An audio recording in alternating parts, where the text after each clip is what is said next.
I'm so tired of us saying we're getting the bag. Like, I got rich friends. My God. I got really rich friends. Let me tell you something. My rich friends never talk about it. Interviewing Dame Dash was one. And it was just because, like, I loved him since I was a kid, and to me, it was more like I felt like the culture referee in me had to tell him the truth. Right. And it's like, hey, nigga, you got something to do with it. It ain't just Jay. Damn, I got paid $5,000 just to talk about somebody else's shit. That's the future, bro. I think part of what makes the music industry so difficult to get into is because we call it the music industry. We make it the big bad wolf. He was like, you're sitting here telling everybody to set the bar high for themselves, but you don't even do it for yourself.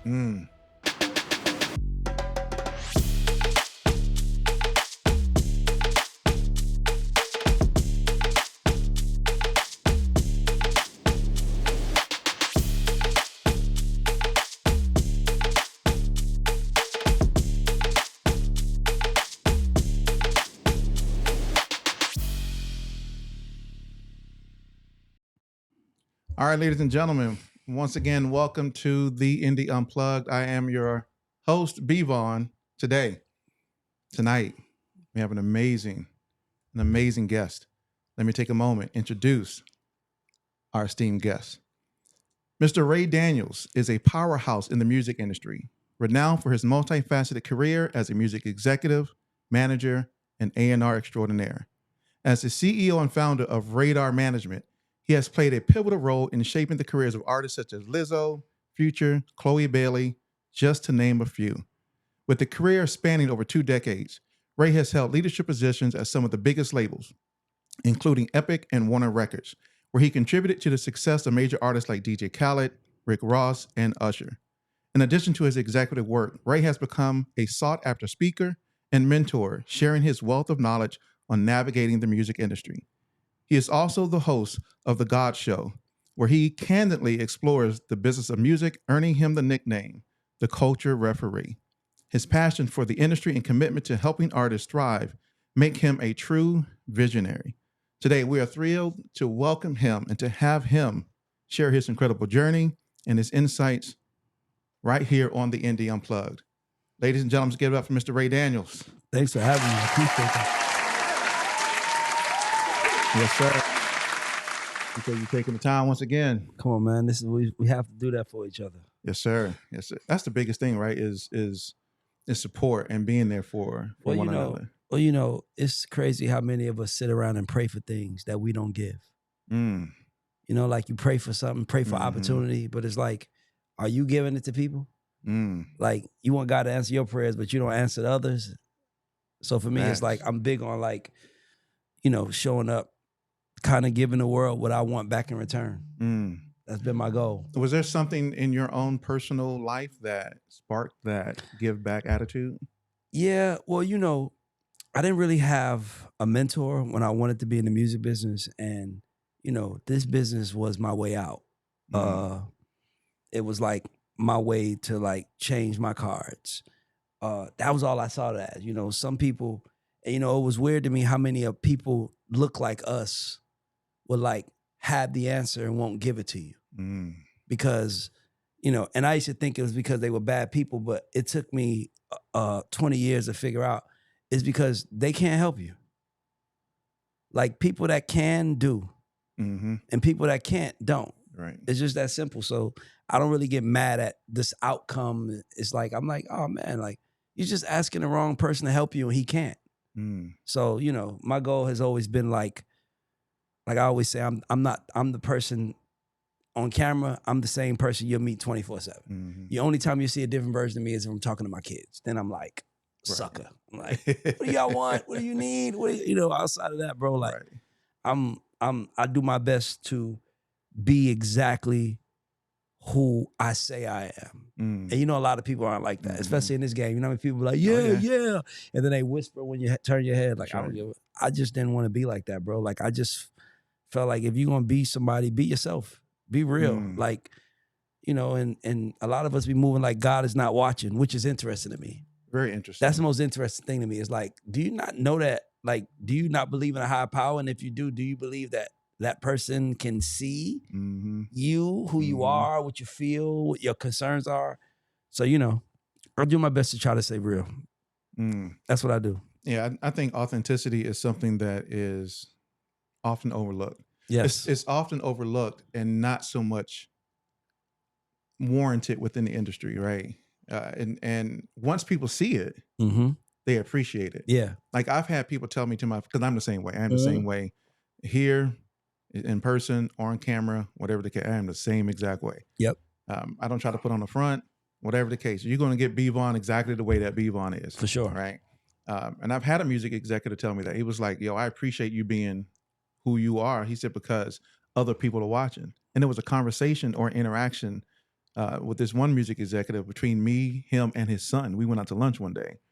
And he sent me a text. He was like, thank you for being you. He said, because there's a lot of people in this industry that try to impress. Yeah. He said that was never your motive. Yeah. That's not, I don't understand that. Like, especially when you are a parent, like it just changes how you see the world. Sure. Like everything I do is like, I like my kids are watching. Like they're watching me. Like, what am I going to do? Like my son just called me. I'm like, I don't care how busy I am. Hey son, you need me?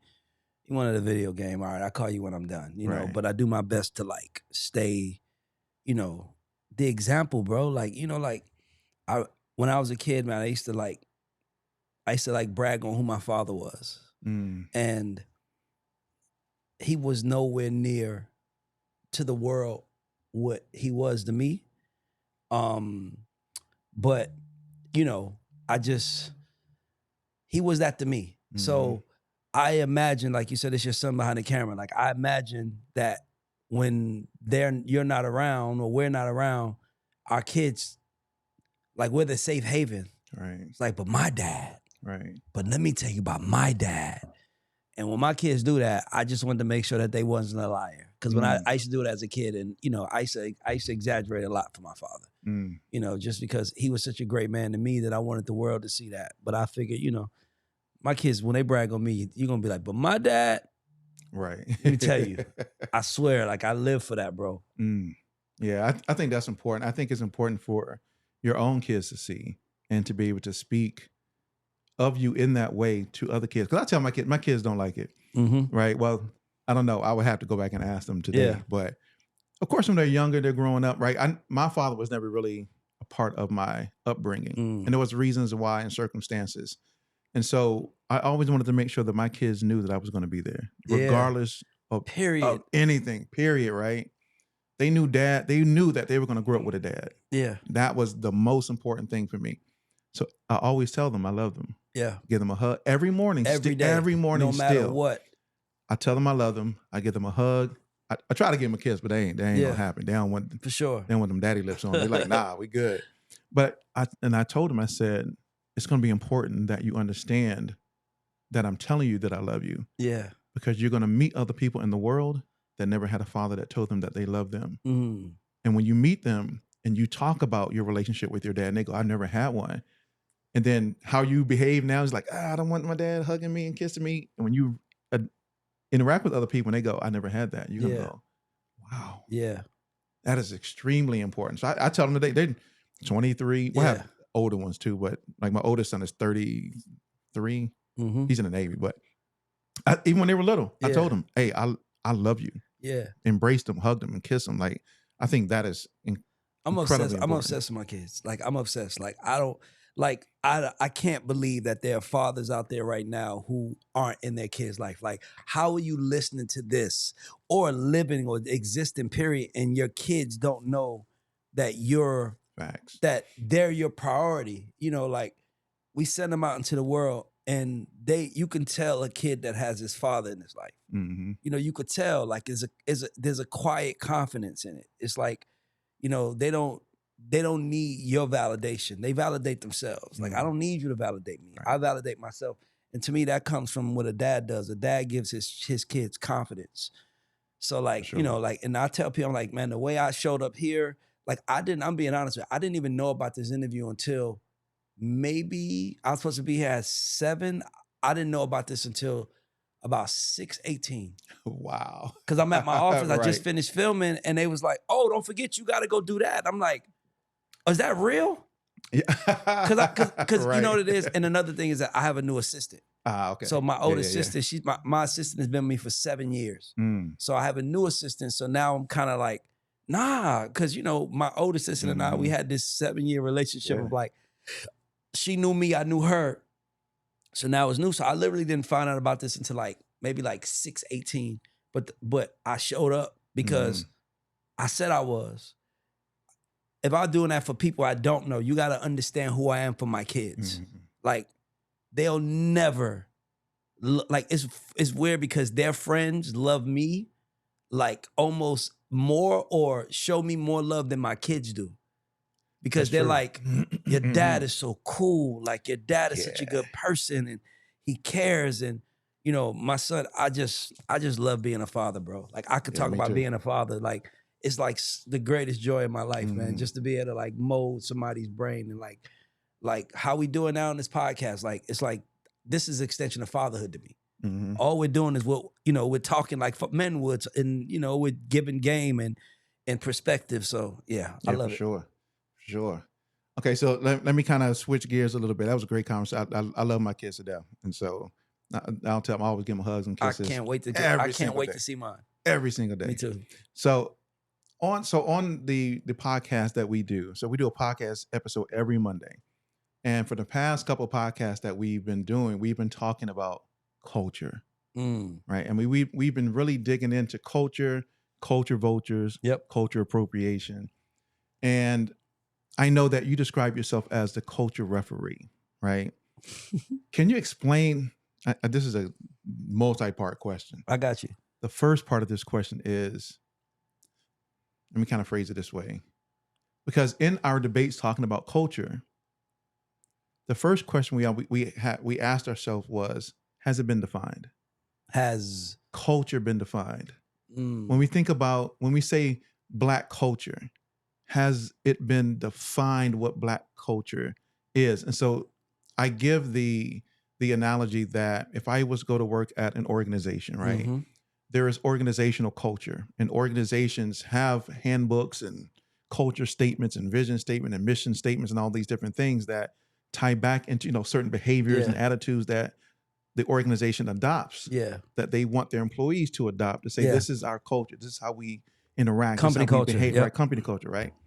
So we've been in this conversation about Black culture, and as the coach, I was waiting for this interview. How do you define culture as the culture referee? How do you define culture, and then what does it mean, and how does the role that you play influence the way that you navigate this music industry? Okay, so the first question I'm gonna answer is, how do I define culture?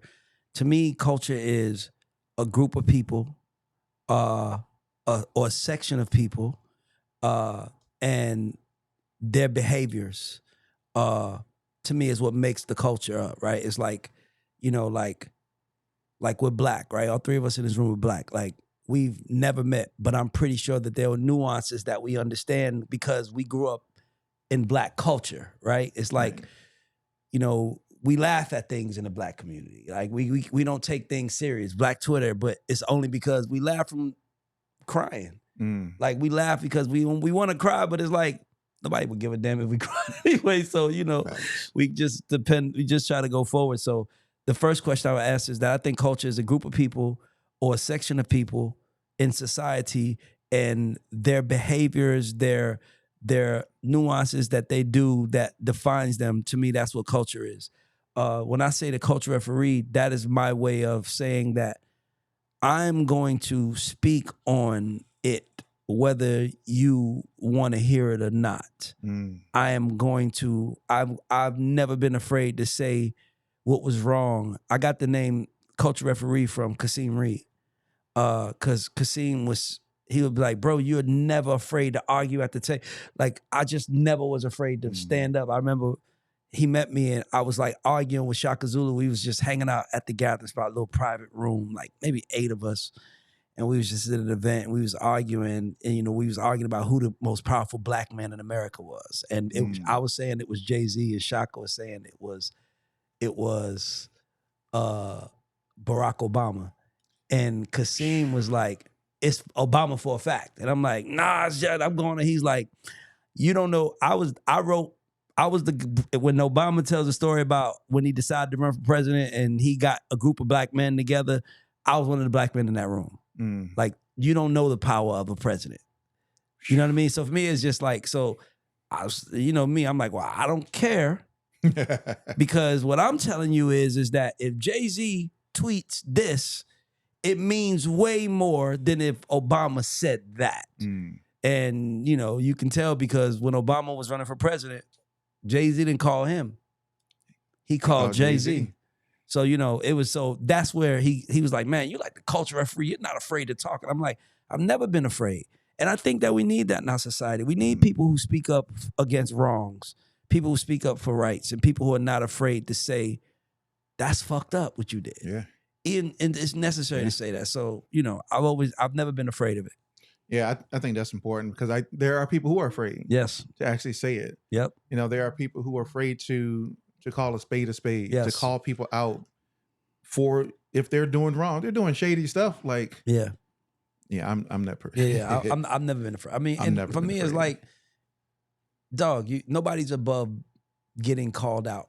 If I was doing something, please call me out. Like, I actually encourage it. Like, I don't be around me and see me doing something wrong and not grab me and tell me that, because when you're in the storm, you don't see everything. True. So, sometimes you just need somebody that's in the storm that's like, yo, look what's coming.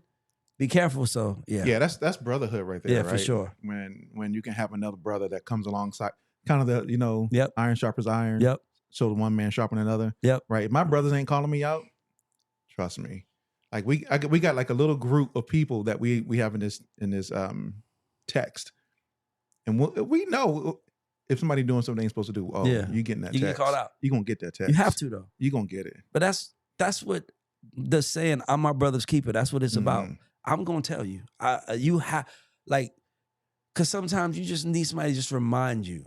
You're telling the world this, but this is what you're actually doing. Like every move I make, like I ask myself, like, what am I telling the world? Like, a lot of people in the podcast world say stuff like, and I hate this, like, somebody, I want to get my podcast. First thing I want to talk about is your numbers. It's like, why you worried about the numbers? Like, because do you think, are you confident enough in yourself? Like when Cat Williams did Shannon Sharp's podcast, he took it another level up. He did. Like, you know what I'm trying to say? Like he didn't do a podcast and say, oh man, like I just don't get it. So when someone says you want to do my show and I'm like, how many followers do you have? I'm telling the world that matters to me. That how many people think you're significant is going to determine how I treat you.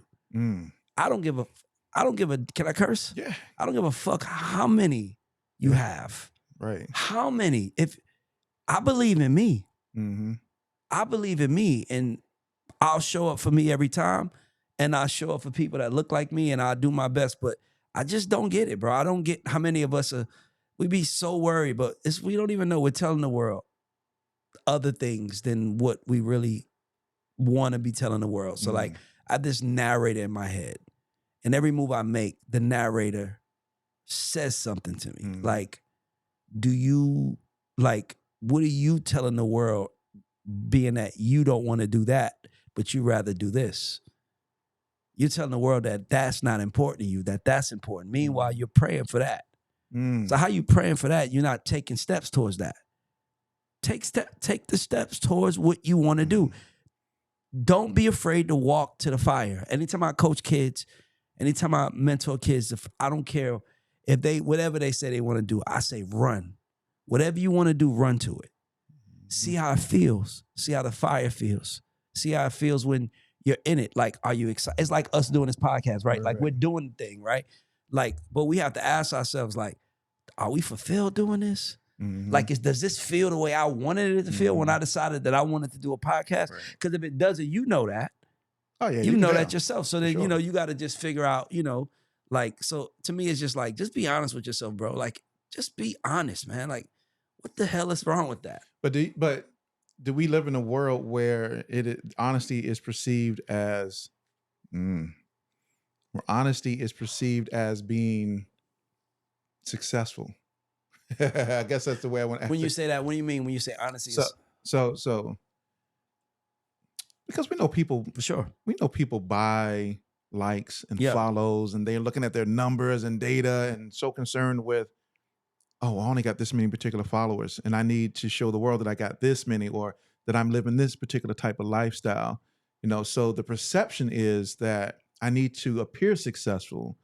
I need to show on society, my fan base, whoever it may be, that I've achieved a certain level of success, that I'm important in some type of way. And the only way I can show that is through through dishonesty. And to me, my response to that, as we're talking about it, when you say I want to show the world I'm significant, that was. I had to ask myself, do I believe I'm significant? Because if I believe I'm significant, I don't care what someone wants to show the world. See what I'm trying to say? Like podcasting, I tell anybody, podcasting is the greatest networking tool known to man. In what world do people sit down and speak their whole entire life for an hour or two with a stranger unless it was on camera? Right. The camera makes it worthwhile. Now it's like, well, I can do that. So to me, when people get caught up in it, I'm like, if you weren't about the numbers and you weren't about that, you don't understand the concept of what podcasting is. It is an opportunity to have a conversation with like-minded people about those like-minded things with the opportunity to grow together. Like I've been in the music business 20 years. More people know me now in the 2 years that I've started. Think about this. When I started putting up content, I had 19,000 followers, right? 2 years later, I have 158, almost. So I probably 7x'd myself just by talking, just by deciding that I'm going to talk. Like LL Cool J knows my name, right? You know what I'm saying? Like people know my name from the pod. So I'm just all about, I'm like, bro, like this is the wave, bro. Like if you're trying to network, start a podcast. In what world do you get somebody to show up to talk to you for 2 hours unless there's a camera there? Look, that's facts though. That's why I started We Cream Music TV. Exactly. Because it's like honesty. It's like who's gonna do it? So for me, you know, I'm like, man, we tell ourselves everything. We don't know, man. We be telling the world stuff about us and we don't even realize what we telling the world. Like, bro, I tell the world I'm the shit. I tell the world I believe in myself. I tell the world that I deserve great things to happen because I'm going to wake up every day and give it my best. And great things happen for me. It's because I tell the world I deserve that with my actions. Right. But you're not seeking external validation. No. Right. I mean, we live in a very validation anymore. I'm glad to say anymore because I don't want to make it seem like I'm perfect. Like I'm not seeking it anymore. I think we all go through that, right? I think once we hit a certain age or certain experience, then we understand that external validation isn't something that we no longer seek. I mean, you're a Virgo, I'm a Virgo, right? When's your birthday? Oh yeah, tomorrow. Happy birthday, bro. I appreciate it. Yeah, tomorrow. So my sons keep telling me, Dad, you about to be big 5-0 tomorrow. I'm like, yeah. It's like that realization, like right now, like, man, you're about to be 50. That's crazy. Yeah. I thank the Lord for that though, because man. But I think as a Virgo, I've had a couple of Virgos on here. We kind of had that same type of thing, right? We had early in the beginning there was the validation that we sought, but we hit a certain plateau, and it's probably true for most people.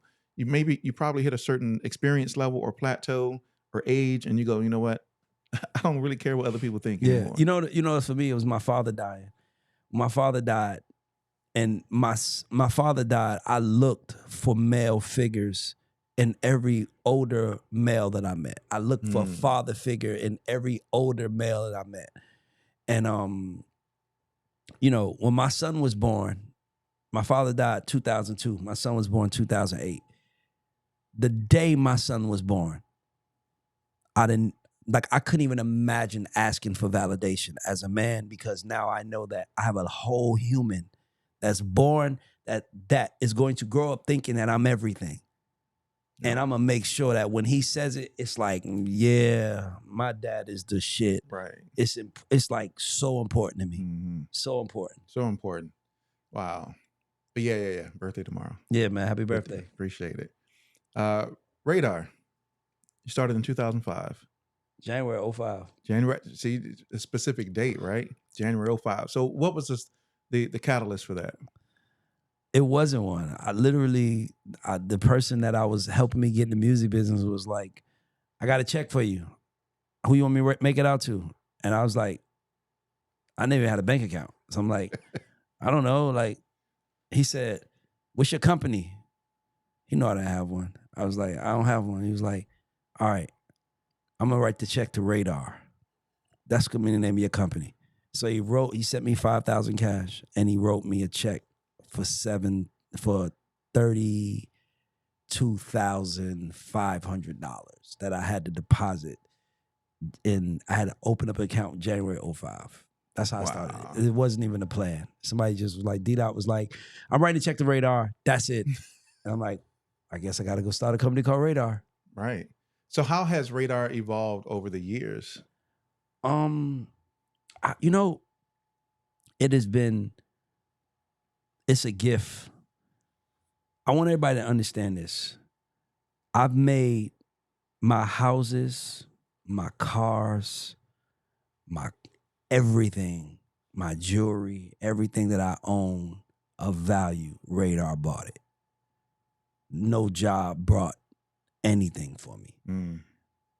That's also kind of like a validation thing. It's like sometimes, you walk in the room and they're like, Ray Daniels from Epic Records is here. And it's like, oh, okay. Then you walk in another room, Ray Daniels from Interscope. Ray Daniels from Warner is here. Warner's in the house. I'm like, no, Ray's in the house. Ray's in the house. But whether I have that job or I don't have that job, I'm still Ray. That's another thing what goes to that validation thing. Right. It's like, if you can stomach it, that's all it is. It's like just knowing that you are that nigga. Mm-hmm. Like knowing it, walking in the room, I don't care what nobody sees, I know what I see. I don't care what anybody feels, I know what I feel. I don't care what y'all think, I know what I think. I'm that fucking nigga. If you believe that, it'll take you so much further in life by just believing in yourself. Do you think people see that as being arrogant? I wouldn't care. I have a video I made where I was speaking about, see, it's another thing about me. Like, the world can't hype me up. The world can't make me care. Like, I was in college, freshman year, Business 101. That's the class. Oh, man. My teacher comes into class, black man comes into class and tells everybody, ask us a whole bunch of kids, a whole bunch of black kids, who's in here registered to vote? We 19 years old. He's like, oh, me, maybe me, whatever. Then he goes, yeah, y'all laughing, but if George Bush win, y'all fucked. And when he said that, my response was, I swear to God, I said, well, why am I here then? See, what I knew was that I knew that no teacher tells kids at Harvard that. See, what I knew That's about true. The world was, the world tells you what it sees. It treats you like what you are. We just tend to not pay attention. Right. But the world tells you what you are. When he said that, he was like, y'all are in trouble. That was more conviction on how he saw us. And I didn't like the way that felt. That if this guy wins, I'm in trouble. That means another man is in charge of my life. Right. Nobody's in charge of my life. I am. So I just was like, I just dropped out of school. So now when I'm talking to people, and they're like, your teachers. And I'm like, man, fuck my teachers. They're like, oh, you can't say that. Why are you talking like that? Why are you that? I'm like, because those same teachers told me, fuck me. Fuck them. Don't tell me to care. Don't tell me that matters to me. The world is not going to tell me what's important to me. The world's not going to tell me when I need to show up, how I need to show up. I show up when I want to show up and how I want to show up. I control Ray. I control this. So that's what I mean by, can you stomach it? Like, are you confident enough in yourself to say, I just said what I said and that's enough? If anybody got a problem with that, then that's on you. But I said what I said and that's enough. How much confidence do you have to do that? Right. That's the real question. Because I don't think a lot of people do. A lot of people don't have the confidence to go, to stand up for themselves. My life changed when I started standing up for myself. It's like God was like, that's what I was waiting for you to see you. Because, you know, it's like, that's your son, right? Like, somebody come in here and say something a lot of your son, you might be like, what? It's like headphones on. That's we about to die. Nigga, you see them swords over there? Exactly. That's your son. Right. Now watch this. That same person might come in that same room and say something about you. And because it's you going to say, it's cool. Don't worry about it. Because it's you. Because it's you. And you like, that don't bother me. It don't bother me. But if it's your child, nigga, we going to die in here together, right? Exactly. Yeah. So when I figured that out, that was like kind of like the eye opener for me, where it was like, man, like I would say something and then I would ask myself, do I believe that that's true? Do you believe that? Like, and you know, when I started sticking up for myself, bro, it was like everything I wanted changed. It's like everything I wanted. It was almost like God was like, because I'm also, you know, we daddies, bro. Like, I don't know about you, man, but like we bring the money home and you just want to give it to them. Like, I work for my family, bro. Like, I just want to make sure that they're good and they're happy. And that's to me what being a dad's about. Like, giving your family what they need. You know, like we daddies are. So we tell the world a lot of the times we don't matter. That's true. Like, I could live in a 1-bedroom apartment. I don't care. It's just me. That's true. I want the house for my kids. You got to want that shit for you too. Yeah. Because if you don't, then you telling the world, I don't deserve it. And you do deserve it. That's why you're working towards it. So once I started kind of putting those footprints down of like how I was going to make the world treat me no matter what, it's like everything went my way. Everything just started going my way. That's why I don't believe in God no more. I know it now.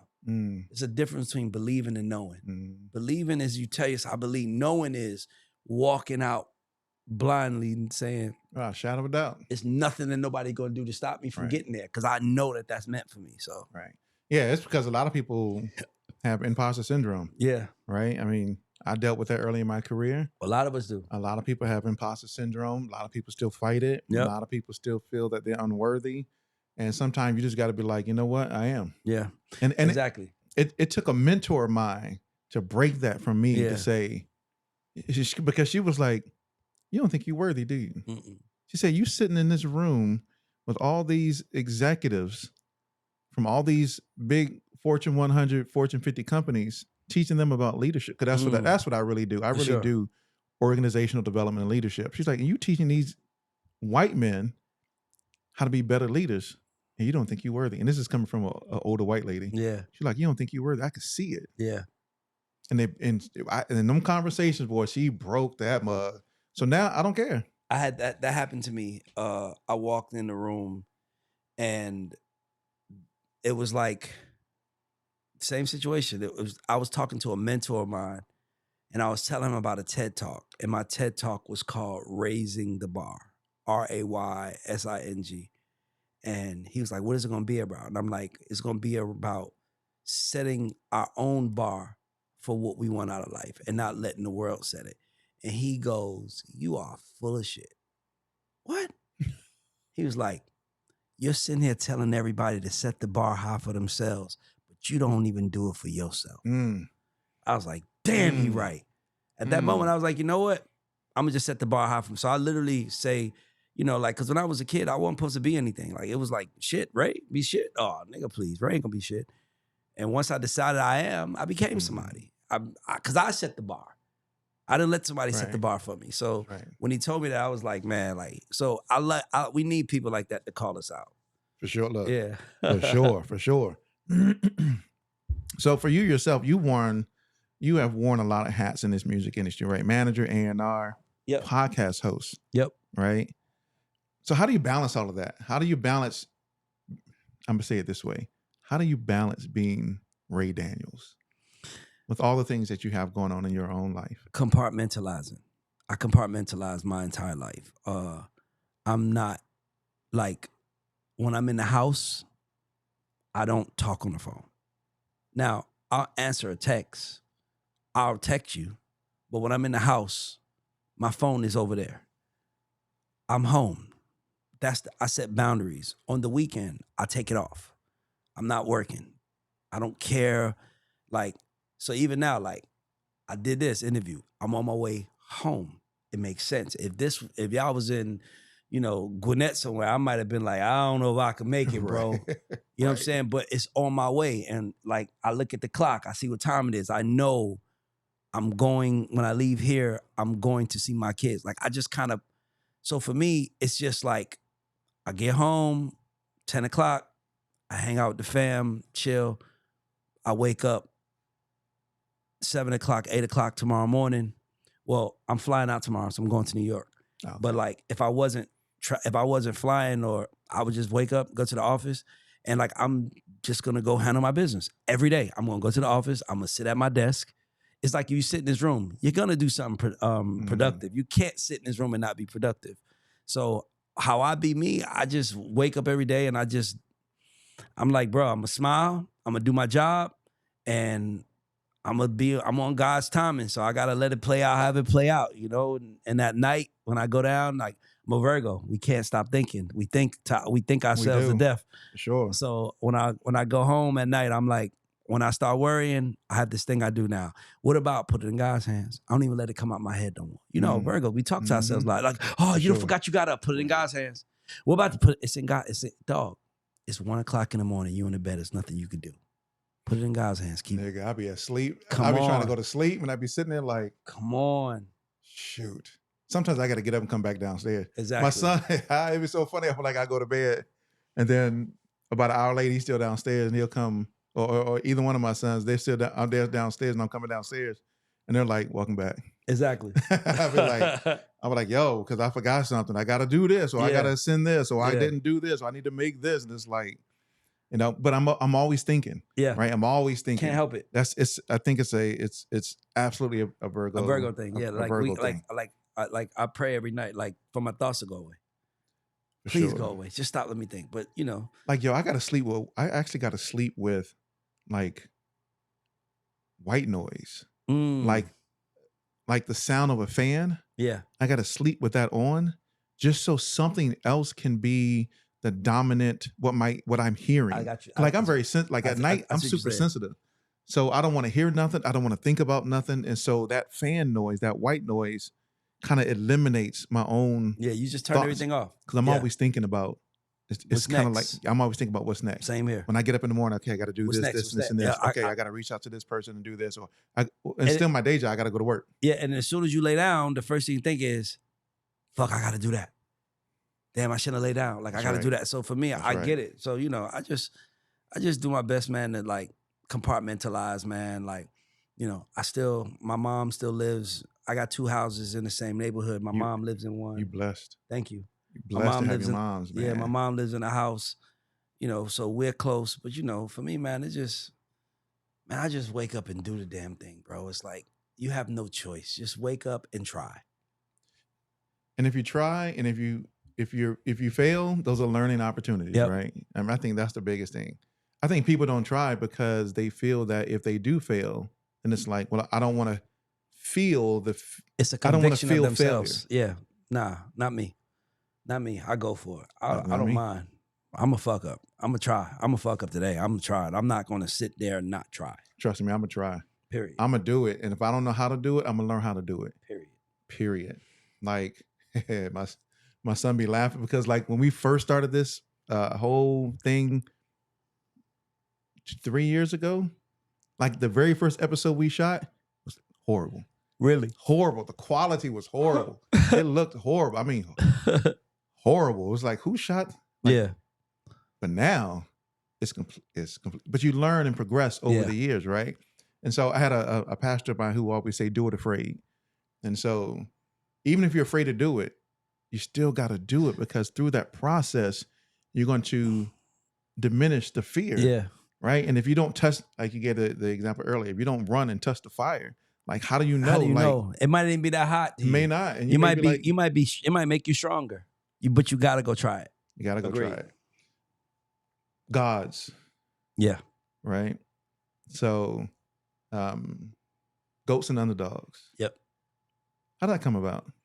What was the motivation? I was on the phone. I knew I wanted to do a podcast. I was on the phone with my homegirl, and she says, you just gotta talk to people, Ray, because some niggas out here goats, and some niggas out here underdogs. And I'm an acronym guy, and I'm like goats and under God. So I was like, man, it'd be dope to have a show called Convos with the Gods. Convos with the Goats and the Underdogs. But I call it the GAUDS Show because convos means that I need someone to sit in that seat for me to film a pod, and I didn't know if people would show up for me. So I was like, I'm just gonna call it the GAUDS Show, and by the first 15 episodes is just me talking. Because I was like, I hate people, man. I love people, but I love, but I hate them because people, it's a Virgo thing. People make you go through hoops to prove to them or show them things that they're not even willing to do for themselves. So for me, it's like, I want to do a pod. Now I'm like, I got to call homies. Yo, I got a pod. You want to get on my show? Oh, what's the show about? What, nigga, doesn't matter? I sat down in this seat and literally said, I have no idea what this show is about or what I'm talking about. Just talk to me. Right. Like, nigga, if you ask me what I'm doing, that means you don't want to. Just say you don't want to do it, bro. Right. Just say I don't want to do it, and then that's fine. But when it's like, so I just like, man, I'm just going to call it the GAUDS Show. Because I'm like, man, I'm not going to let y'all niggas be the reason why I didn't film today. Because somebody didn't show up. I'll film my motherfucking self and show up for me. I'll do it myself. I love that. Because honestly, there's been times when a guest may not have shown, or one of the podcast hosts may not have shown up, and it's like, okay, cool. Well, I guess we'll do it another day. Next time. Nah, not me. Nah, I want to film. Like dog. I filmed 3 shows today. Like, I'm gonna do the job. Like, bro, I can say this to you because I say this all the time. I'm a Virgo. I'm not gonna cheat. I'm not gonna cheat. Like, that's one thing Virgos don't do. We don't cheat the process. Right. We damn near, what drives us crazy is we damn near gotta go through it just to know. Because what happens if they're bragging over there about how they went through the process and all the shit they went? I feel like shit if I didn't go through it. Like, I can't even have moments where we build and celebrate each other, because I know I cheated. Right. And I know it. And I don't care who knows. I know, and God knows. And that's enough for me. And that's enough for me. Man. And if I know that, I can't celebrate if I know that I cheated. Hell no. So I got to put the work in. I got to do. I got to learn. I have to. It's the only way I'm going to survive. I have to. So with the plethora of guests that you've had on your show. Yep. What would you say are the top 3 biggest moments of GAUDS? Interviewing Dame Dash was one. And it was just because, like, I loved him since I was a kid, and to me it was more like I felt like the culture referee in me had to tell him the truth. Right. And it's like, hey, nigga, you got something to do with it. It ain't just Jay. And it made me and him be friends because I just told him the truth, like what I believed. So Dame is one. Joe Budden. And the reason why Joe was important was because obviously he's the #1 podcast in the world, and as the Black podcast in the world. And he showed up to do my show because he was a fan of it. And that meant a lot to me because, he's a Virgo too. Yeah, I do know. Yeah, he's a Virgo too. And, he was like, I'm not I gotta learn this shit, Ray. Like that was us. Like I can't just pod. I have to learn how to really be good at it, you know? So Joe, and then the last one was I smoked a joint for the first time ever on this show with Wiz Khalifa. I never smoked weed in my life. Like Wiz, only two people would bring that out of a person. Wiz and Snoop. Well, it's funny because when I smoked with Wiz, when Teron won the Grammy, I was like, I gotta do something drastic if he wins. And I remember it's like, if we win a Grammy, I'm gonna smoke a joint. And everybody's like, you lying, not you. And I'm like, no, I am. So he won. And like goes back to that God, I didn't do it. And God saw it. Right. And I was like, it was raining in LA that day. And I was like, fuck. So I get back to Atlanta and I'm like, I'm gonna smoke a joint. And I'm like, when you gonna do it? Because I'm scary too. I'm like, I'm gonna do it. And then Wiz is on the show. And I was like, man, I never smoked before. He's like, man, you should smoke one day. And I was like, I will next time I see you. I was like, you know what? Fuck that. Give me the joint now. Let's do it. And the crazy thing is that that wound up, and this is why podcasting is the greatest networking opportunity. Because I smoke a joint with Wiz, and now I'm closing the deal with Backwoods. If I smoked the joint with Wiz at the house, and I didn't have a camera there, then it never happened. Right, it never happened. So because I smoked a joint on the show, people knew I smoked now. Right. Now my man was like, yo, I told you we want to do something with you if you smoke. I'm like, well, I smoke now. So now I got a whole deal I'm cutting Backwoods. But that comes from me smoking a joint. I tried coffee for the first time, and I did it on camera.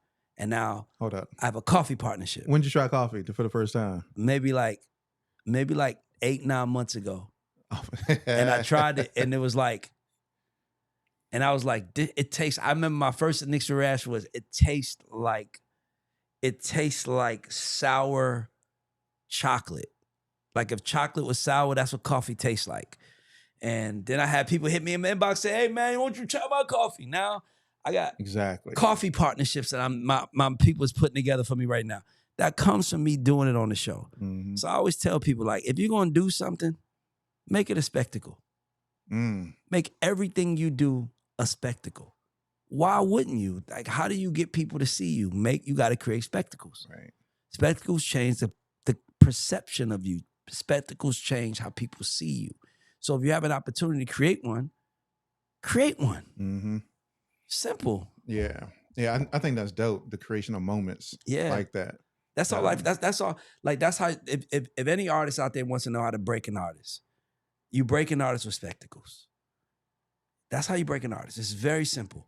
See, it used to be you did the work, you announced the work, and then you did it. Like, I'm about to go put out an album. It comes out on September 19th. Everyone remember that, right? That's how it used to be. Now, you just come out, you do the work, don't announce it, and then once the work starts working, then you tell people, hey, did you know that I went #1 on my podcast last week? Not, hey, I'm starting a podcast. Who the fuck is it? I went #1 last week. What? Exactly. Right. See what I'm saying? Like, you got to tell people. So I always say, like, the key to being successful is spectacles. So don't do anything for the first time without a camera there. Don't do anything don't try something for the first time without making it an opportunity. Because in this world, either you smoke weed or you don't, right? Yep. Either you drink coffee or you don't. Or you don't. There's no middle ground. That's my point. So all I got to say is I'm drinking coffee the first time. So either you going to say, I hate that shit, or you going to say, I love coffee. How did you like it? But it comes from the attempt. It comes from doing the work and then saying it out loud and then seeing the fruits that come from it. It's spectacles. That's all it is. Yeah, I drink coffee now. I didn't drink it before. Yeah. But I don't even know why I started. I think I started because my neighbor gave me a Keurig.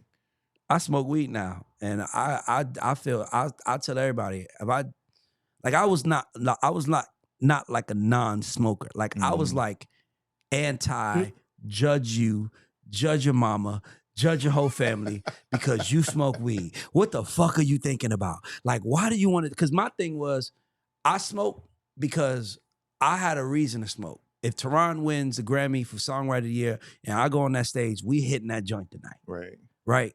That's the one thing that I never wanted to do. And I was like, man, you know what, God, I wanted to do that. That's how much I wanted to try that. I didn't even want to smoke. That was something I wanted to do, bro. Wow. That you know that so going back to Tehran, that was the first time. So I met Tehran. When did we have that Grammy party? January. Mm-hmm. So we had the Grammy party in January. I forgot where we had it, but everybody was there. I mean, Killer Mike came before him, Money Long came before him. Everybody was there, right? We got it was a great evening, great party that we had. Because I'm sure as you would remember the Recording Academy, so we had a nice party that was there. And so as we were leaving, me and I took my cousin. I have a cousin here. He's an artist by the name of Superstar 6. And so we're leaving and we're standing outside. And all of a sudden this guy comes walking. He's walking behind us. He's coming down the steps. And the dude goes, hey, he's like, excuse me. And my cousin turned around. You can't miss him. He's 6'9". Okay. Right? You can't miss this guy. And he turns around and he goes, oh, yo, what's going on? Right. And so a while ago, I guess, you know, in the past, they used to kind of work together, you know, in the studio, write songs and do a whole bunch of stuff. So they kind of reconnected. Mm-hmm. But that was the first night I met him. Yep. And then he had won. Yep. Songwriter of the Year. And I was like, yo, wait, that's the dude we just met outside a couple of weeks ago. Yeah. And my cousin was like, yeah, that's him. I was like, okay, that makes sense. He's like, that. Okay, that's dope. The Songwriter of the Year, man, that is one hell of an accomplishment. Yeah, it was a big day. It was a big day. Okay, so I got some things I want to ask. Okay. All right. So I called this Wisdom from the Culture Referee. Okay. Okay. So of course, throughout your illustrious career, there have been nuggets that you have dropped. And I kind of wanted you to give context to some of these nuggets, right? Like I said, our platform is for the independent music creatives, you know, the underdogs, right? The person who's probably sitting in their living room right now, you know, when they watch this, how can I make it in the music industry? Like, exactly. He got Ray Daniels on there. What can I learn in order to take what I do to the next level? Sure. Okay, so I got a bunch of these. I only really got 10. But the first one is you've stated, and all these are quotes that you've said, the hardest lesson I had to learn in this game is that it's a business. And that means people will leave you when the money comes. Yeah, you know, because, you know, you come up and you want to treat everybody like family. Like we family, like we're a crew, right? Cash Money was a family. Like money changes everything. And it, for me, and you know, all you need is money one time to be okay. What I mean by that is like, if I gave you $1 million today, you're officially a millionaire. What you do with that money is on you though, right? You know, you don't have to go blow through it. You can like invest it. You can do so many things. So, you know, for me, you know, like, and then I'm a human, bro. Like, I mean, people I've met, man, Ray, I'm the one. If you gave me a shot, bro, I'm the one. And I'm like, no, you're not. And by the way, it's not because I'm trying to be negative. It's just you don't even know who you are yet. We don't know who we are until we have money in our pocket and choices. Because most of us, especially how I grew up, we didn't have money or choice, right? So you don't really know who you are until you have that. So when you come to me and try to convince me you're the one, I'm like, you're not. You should really be talking to yourself, trying to convince yourself that, because it's gonna come out when I start working, because I'm gonna make you some money. And I can't miss nothing. So I pay attention to how you treat people when you're down, when you think you're up, how you treat people when you think they're down. Like, this is the only business where we create Frankenstein every day. Like, this is the only business where we will create the same monster who we're building to come kill us. Like Carl Crawford put his money, his energy, and everything into Megan Thee Stallion. And what happens? As soon as it's up now. It's up. It's up, nigga. You see you later, you know. So right. It's just a dirty game. So, you know, I just learned it was a business, bro. It don't take what people say to you take it with a grain of salt. Understand that they're saying what they have to say. The same way you as a man have said what you needed to say or had to say to get the right woman. Like, it's just the game. I gotta accept that I've done it too. So, but it's a business. It's a business. 100%. Don't ever forget that. I'll tell anybody that. Don't forget that. Don't forget that. Please don't, because that shit will remind you real quick. So, Show up at your front door real quick. Which, yeah, exactly. When you don't really, right? And so, what do you think are? And this is not part of these questions, but what do you think are some of the barriers to people wanting or needing to obtain that information to reach any type of level of success? I want to make sure I understand the question again. Say it one more time. Yeah. So what do you think are some of the barriers or the inhibitors for people to reach that success? Why do you think people don't? Right. We talk about people learning the music business. Easy. Because they have expectations of what it looks like. Like, I remember coming up. I remember it vividly. We're trying to come up. You know, we went out, so we waited for Baby. I'll never get waited for Baby outside of Passport Studios for hours. Like 1 p.m. to 7 in the morning. 18 hours. Sat in the same spot because Baby said, stay there, I'm going to give you a meeting. We got in the car. Mind you, this is my first off the porch moment. Like, I got a meeting with Cash Money. You can't tell me shit. And the guys that I was with was like pissed. Man, he got to stand outside all fucking day. Like, boo, boo, boo. And I'm like, bro, but that's what the Temptations did in their movie. They did. Like, why? I thought that was a good thing. But this because they had expectations of what the game owed them. I didn't think the game owed me. I was happy that the game allowed me to play in it. Meanwhile, they were like, the game owed me. I'm the shit. I'm the best. I'm the GOAT. Okay. You keep your GOAT ass over there and see how far it's going to get you in life. Straight up. So, yeah, I would say that. Right. Okay, number 2, there's a difference between being in the room and owning the room. Learn the difference if you want to last. Say it again. I want to make sure I understand. Yep. There's a difference between being in the room and owning the room. Learn the difference if you want to last. Because there are people that walk around and they want the room to exceed them. They want acknowledgement. They want to feel like, I'm one of y'all. And I never want to be one of them because I realized that they were all followers. So I don't want to be like them. So I just started being like myself. And it worked out for me. But yeah, man, like, you know, don't go in the room just trying to be like, don't try to fit in. This business, they'll play you. They'll clown you. They'll joke on you. They'll make fun of you right in front of your face. And you don't even know it. So stop trying to fit in.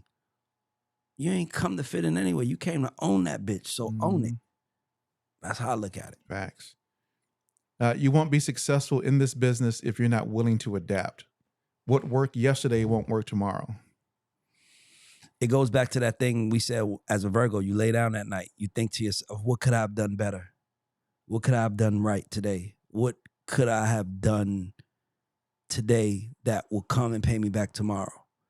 And, you know, it's like sports. You know, like I've always been obsessed with coaching and winning. When the coach wins, you know, even when the team wins, the coach is like, yeah, man, you know, we did good, man, but, you know, we got to get better on defense. You know, we got to get more like, y'all just won. Like, I don't care about that. We got to get better, right? Like, so for me, it's like, that always stuck with me. It always stuck with me that I have a role, and my role is to be this person and lead these people to a win. So if I see them fucking up, my job is to catch that. hey, don't do that no more. You're fucking up. And that's kind of, you know, and let everything else kind of, I guess, play itself out from there. But just because it worked yesterday don't mean it's going to work today. You try it yesterday. You do it today, and you got to be alert. Damn, that didn't work. I got to try something else. Most of us don't do that. We so busy just enjoying. Man, fuck the party. I'm trying to own the club. Straight up, I swear. Straight up. I appreciate that. I like that. Okay. It says, if you don't know your worth, this business will tell you what you're worth, and you probably won't like the number. Yeah.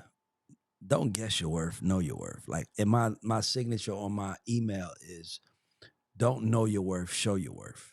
So many people, like, I don't want to give you a drawn-out story, but I have to tell you this story.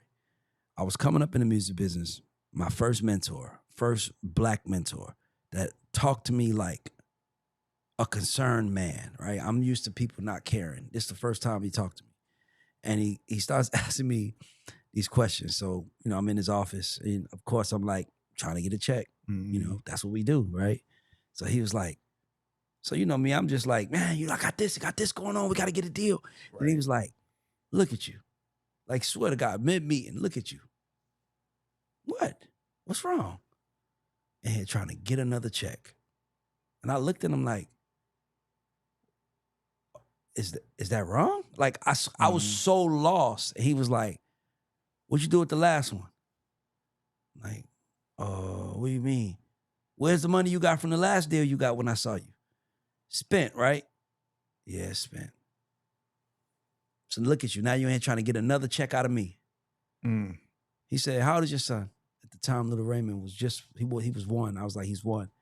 He said, by the time he's 10, you're going to be out this business because you were so worried about a check. And I was like, I mean, I was sincerely confused because I really thought been too, like, I'm doing the right thing. Right. And then he goes, yes, when your son is 10, he says, when your son is 10, you're not gonna have any money because you spend all your money, and you're gonna be, what did he say? He said, you're not gonna have any money because you're gonna blow it all, and you're not gonna have anything to give him because you're gonna burn every bridge, because every bridge you try to get a check. So I swear I was like, well, what am I supposed to do? Then he goes, run it like a business. Treat it like it's yours. What do you mean? He said, how much money you want right now for this kid you want me to sign? And I said, $750. And I swear he said, where you get that number from? You want to fuck somebody up in this business? This is why I'm so good at what I do. Because when he said that, I was like, what the fuck you mean where I get the money from? Like, I was so lost, like, and I understood what he was saying. He was saying, like, you got to spend the money like it's yours. That's the only way you're going to last. And he told me, he said, but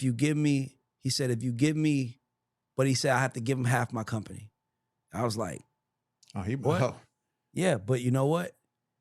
It was the best thing I ever did. I gave up half my company as leverage because he told me, he said, I can't get these people to give you the deal that you want without leverage. Right. So he gave me a joint venture, and my management fees, 50% of my management fees were recoupable against that venture. But that was only for the first year, 2 years, because it was a 2-year deal. And then when I read up the second time, then it went from 50-50 to 75 my way. And then by the time I went to the last time, I had 100% of my company back. And shit, man, it was up, bro. Like, I had my company back, and now I have a venture. And, you know, man, I want to thank this guy because my son turned 16 November 16th. And I just got a royalty check from that deal.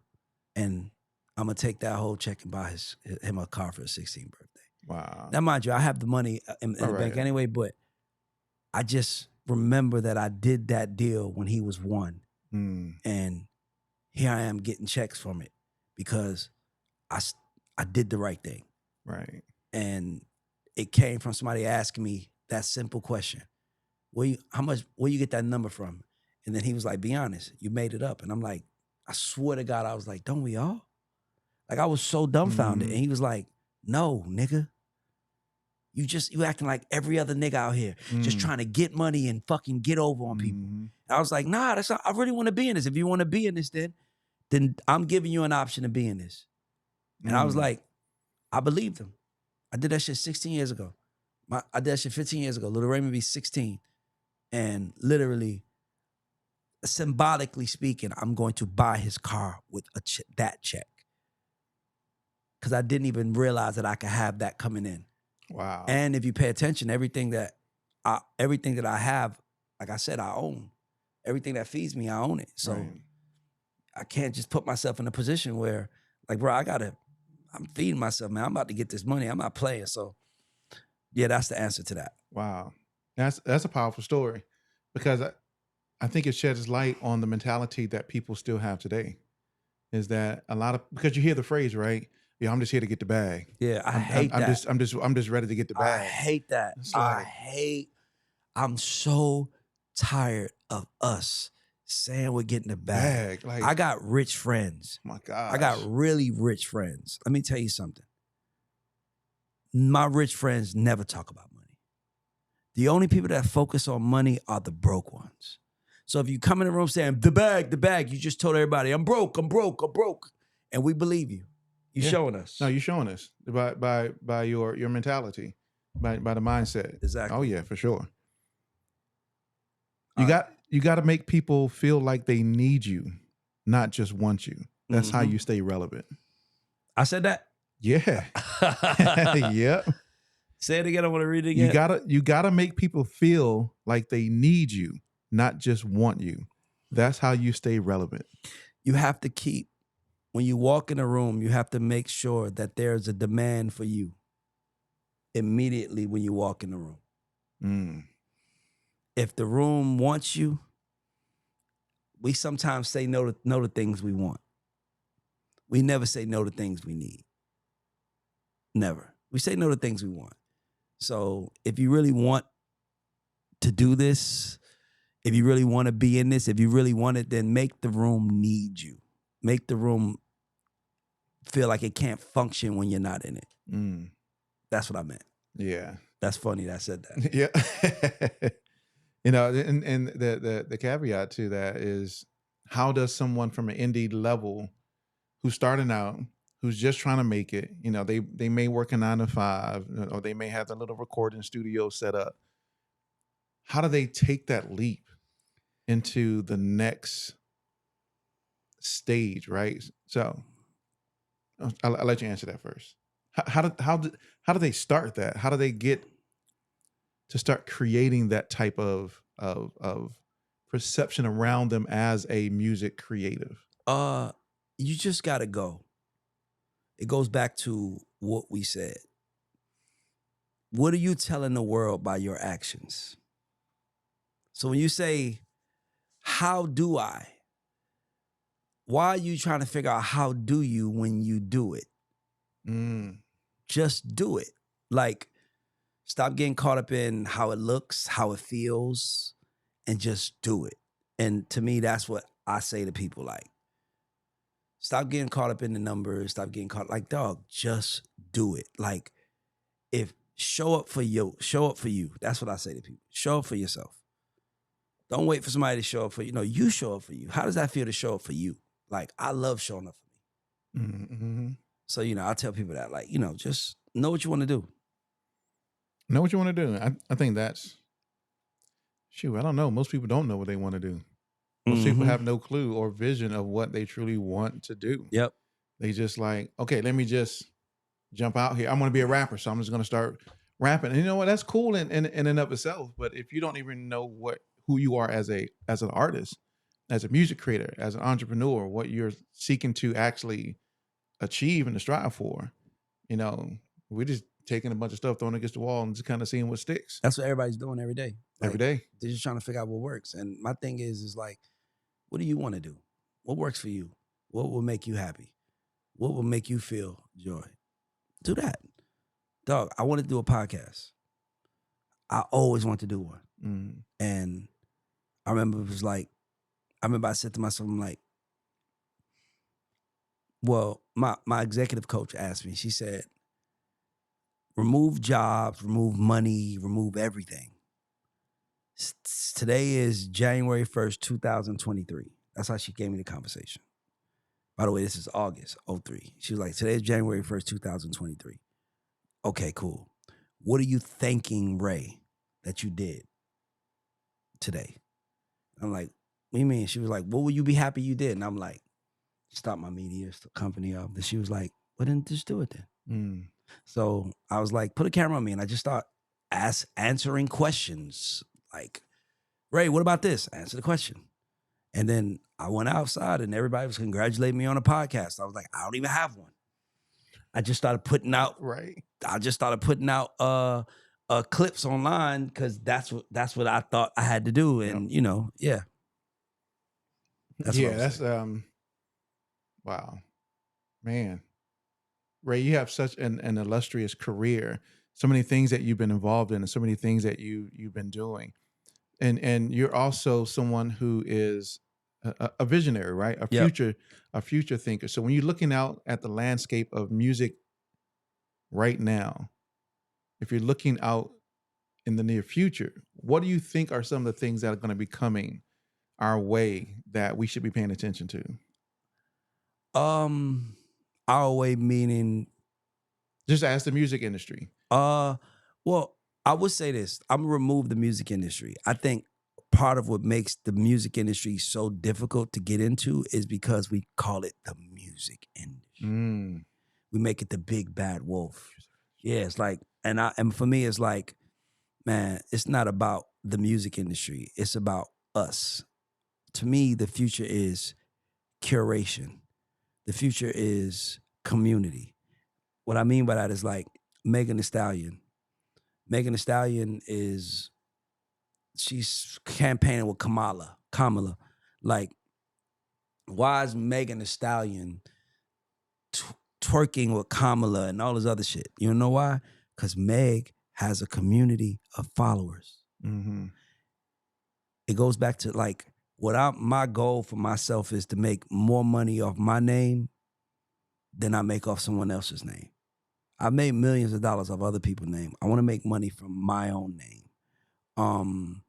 And that's my goal. So when something doesn't add up, something doesn't make sense, something, like, I'm just like, nope, I'm doing it on my name. So my goal is to make the same amount of money off my name that I do off other people's name. That's literally my dream come true. I just want to make money off my name. So if I have a Backwoods deal, if I have a tote and carry deal for luggage, if I have a deal with I'm about to have a water deal, I'm about to have a deal with another company. Like, this is just people saying, Ray, you seem to have influence. People seem to like what you represent. So we're going to pay you to represent what you represent. And to me, it's like, that's what life's about to me. So that's how I look at it. Like, I'm enjoying being Ray without the pressure of being Ray. It's like just being myself. So I think that's what I would say. Like, I'm just enjoying being me, man. Like, I swear, it's just like, I did a video. I was in New York. I did a video. And I did this video. And when I was done, my son is very intuitive. I love my son. He comes up to me. He's like, Dad, what was that? And I was like, I did this. And he's like, how much you got paid for that? And I told him, I said, oh, that was $5,000. And he was like, you got $5,000 just to put that clip on Instagram? And I'm like, damn, I did. Right. Like, damn, I got paid $5,000 just to talk about somebody else's shit. That's the future, bro. The future is, if you look at every media company being built, you know the face. Mm-hmm. You know the face. LeBron James building a media company. Yep. LeBron James. Like, Steve Harvey. Like, name a company being built, like, that we don't know who the CEO is. Like, Elon Musk. Like, We don't just know the companies anymore. We know the people that run it, the people that built it. We know, not only do we know them, we know their vision, we know their goals, we know their accomplishments. That's the new world we live in, where it's like people have to know everything about you in order to buy into you. And once they know everything about you, you can sell them things. I'm like, man, I want to start selling shit. So Right. I swear. You think that comes with a certain level of responsibility, being at that level, being able to influence masses of people to... I mean, I say yes, but man, I mean, it's men in here. It's like, does a woman have a burden of being beautiful? I mean, she beautiful. Like, right. You're gorgeous. We think you're gorgeous. Like, of course, you probably have to come in the room and show that you're more than just gorgeous, but that gorgeous got you really fucking far. Right. We got you really far. that gorgeous got you right. Yeah. So, I just, when you dope, when you're doing your thing and you dope, you don't really care about the outcome or the bad stuff coming with it. It's like, there gonna be problems with being rich, and there gonna be problems with being poor. And what my man say on fucking, what's the movie? The movie Leonardo DiCaprio, Wolf of Wall Street. Oh, he said, "I've been rich and I've been poor, and I tell you one thing: I'll pick rich every fucking time. I'll pick rich every time. That's just how I look at the world. Like, one outcome is gonna make you poor, one outcome is gonna make you rich. Both are hard. You don't feel like doing both of them, but which one do you want? I pick rich every time. Rich every time. Every time. Every time. Man. Every time. Every time. You got that right. Man, Ray, there's so much that we could get into. There's so much we could talk about, man. I just appreciate you taking the man. time And like, to come over. You live around the corner. I don't mind coming back. This is, dog, like, if one kid watches this and it changes his life, we did our job. Yeah. That's how I look at the world. Like, I don't get caught up in the hype of who I am. When I get in the car, all I'm gonna do is call the house and be like, what's to eat? What's to eat? I'm on my way. I'm on my way. Y'all want something? Y'all want something? Y'all want me to stop? Or y'all, that's all I do. And it's like, the rest of that shit is whatever. Sometimes I don't even call them. I just bring it home. What? Like today, I took my son to a job interview today. He was like, yo, I want some bread. He's like, I want some money. Yeah. Like, went to the job interview today. It was a pretty good interview. Yeah. We driving back. He was like, yo, I'm hungry. Right. I was like, cool. Like, what you trying to eat? He was like, yo, I can get some of that McDonald's fries real quick. And I ain't even tell him, okay, cool, let's go to McDonald's. I just drove to McDonald's. Yeah. And was like, and it's just those little things that we do for our kids that I think are like those dad moments, right? It's like, I sometimes don't even tell them. Like yesterday, we bought them, and I think it's just the small things. I don't think they're looking for parents to be that grandiose. Like, no, it's just the small things that matter. Like, just be there. Yeah. So my wife and I, we did like a mini date night yesterday. Went to this restaurant in Peachtree City called Yume. I don't know if you've been to Yume. I don't know if you eat ramen. Yeah. You eat ramen? Yeah. Yeah, it's called Yume. Okay. It's like you going toward the Costco's in Sharpsburg. So you like going towards the movie theater. So you pass by the Best Buy. Yeah. So it's like going toward the movie theater, right? Exactly. So if you go driving down, like you're going to Sharpsburg, you know what the Michaels is on the left? Sure, on the left. Yeah. So Yume I go there all the time. Yeah, so like if you turn like going to Michael's and there's that little right that you go, I mean, literally, as soon as you make a left, you make that right. And at the end is a restaurant called Yume. They got the bomb. Really? Oh, yeah. I'm going to go check it out. Oh, yeah. It's fabulous. But so we went there last night, had a little mini date night just to get out the house, because I think we need that. As people, we just need that momentary break to kind of relieve us from the pressures of the things that we're doing every single day. So me and the wife, I was like, come on, let's go. Went to Yume, got some ramen, got all the good stuff, came back, went to Target, and then bought a whole bunch of snacks. Yeah. And I just walked upstairs to my son. I was like, yo, check the freezer whenever you come down. Isn't that a good feeling? I was like, just check the freezer. Came in there was his candy bar, because I know he likes it cold. Yes. I know he likes it frozen. So my wife was like, yeah, he gonna put. I said, I put it right in the freezer, and I know that's what he's gonna like. Bro, so, all I think about is getting home to my kids. That's all I think about. Like, I can't wait to see them. they my motivation. And like, I'm like that. Like, I'm like I want to give them what they want. Like, losing a parent, you kind of start realizing like your son is in here. He doesn't understand this. No man alive is going, if it's done the right way, no man alive is going to want better for you, more for you. Matter of fact, more for you than he has for himself, than your father. That's the only person, that's the only man in a man's life that wants you to be better than him, bigger than him, better than him, all those things. So I salute you for that. Like, I love that. I seen him smiling as you were telling the story. Like, my kids love, bro. I love that, bro. You want to know what a man is? Look at how he treat his family. Look how his family treat him. Tell you everything. Man, my brother Ray, it's been a pleasure. Man, thank you, man. For sure. Appreciate you. My bad for not showing up the other time, man. I was crazy. Joe hit me up and he told me the situation. I was like, that's cool. Like, he's like, I'll go and reschedule. I was like, no worries. And by the way, here's the crazy part. I didn't even realize this was rescheduled. I swear to God. I was like, I told you before, I'm like, all right, I'm done. They was like, no, you got a 7 o'clock meeting. I'm like, no, I don't. Yeah, me and Joe, we've been going back. Yeah, but it was on my schedule. But like I said, my assistant, I don't have an assistant no more. Well, I do have one. My girl is now assisting me, but you know, you can't yell at her like you would. I can't yell at my kids the same way. I would yell right. I just imagine saying, why the fuck that's not right? What the fuck you talking like, to? Yo. Yeah. They're like, hold up, Dad, what's good? Like, so, you know. Yeah. But no, we keep it in the family, right? So my kids help run all of this. When we go out and do video shoots and live streams and all those different segments that we're looking to do and going to film, they're right there with me. So that makes it worth it. Yeah, 100%. Like, dog, I'm literally looking at this. Like, I'm like, as I'm sitting here with you, I'm looking at photos, and from my, you know, I just did this college, Southside Day. Oh yeah, I saw that. I just did that, and like, it's a photo going viral of, I'll show it to you. It's a photo going viral of like the news reporting on us, and like, if you look at the photo, it's me and my son, and I'm just like, I'm so elated because I'm like, man, like, he really got a chance to like see like his dad and his mode, bro. Like, I love that. I'm see if I can find it. Hold on, what the hell? Yeah.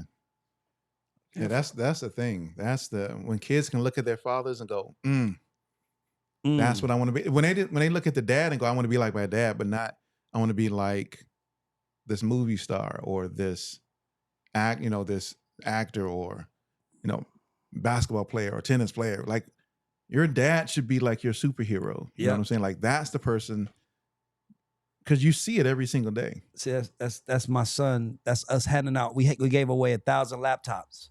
Oh yeah. So that's him. Yeah, I saw that's this. him sitting next to me. Like, that feeling right there of like seeing my son sitting next to me. Heck yeah. As I'm like giving out, like, and he was excited to help. Like, he's part of that legacy. Yes, man. Sure. Nothing like it, bro. I can't wait to see him. Part of that legacy. Well, shoot, Ray, it's been a pleasure once again. Thanks for having me, man. Anytime, man, my brother. Sure, bro. Anytime, brother. Anytime, my brother. I appreciate you. Appreciate you. Beautiful house too. Well, thank you. Thank you. Ladies and gentlemen, once again, the amazing Mr. Ray Daniels. Appreciate you being here. I don't even know what camera's mine, but I'm just... It's the one that's right there. Yeah, yep. Under hustle. All right, let's go. My brother. But yeah. So ladies and gentlemen, once again, thank you very much for tuning in to another episode of the Indie Unplugged. I am, of course, your host, Vaughan. Thank you for watching. Thank you for tuning in. Make sure you go to the website, WeCreateMusic.tv, sign up, because it's free. I keep telling y'all, it's free to sign up. You can get access to all the videos and master classes, everything, right on the website. Make sure you do it. I'm going to check your website out. I appreciate it. Yeah, WeCreateMusic.tv. Head over there now.